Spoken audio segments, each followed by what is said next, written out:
He's the guy who said, I'm happy to be a fucking Husky. So if you're not aware of who Eric Reibe is, get familiar, because this dude is going to take this UConn team by storm. For those of you who are worried about, Tom Moore talked about how they need to get a third string center so we can have some more beef out there.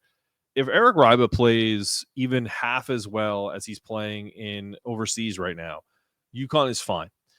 Between him and Terrace Reed as the two centers, and having a rotation of Alex, of having Dwayne Caramo be another 4, going small and having Jay Stu play the 4. This team is built for the type of movement and the type of flow and rhythm of an offense that doesn't need a stick in the mud defensive only player. No disrespect, like a Youssef, who is kind of all over the place and transferred to a mid-major in High Point.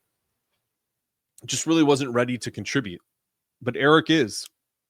Because Eric is not only 7 foot and has the skill set to post you up, but if you saw in some of the game highlights today, he has the ability to play pick and pop too. So that opens up so many possibilities. You can't just go, all right, I'm just going to back up and not let him and let him shoot. Can't do that with that guy. He is an absolute threat from 3. So by the time October rolls around, if you were worried about how UConn replaces, I know it's been a couple of years, but a guy like Steph, a guy like Cam, a guy like Donovan, Furphy and Reibe are already giving you reasons to believe that last year was a blip on the radar screen, and this year these prospects are absolute players.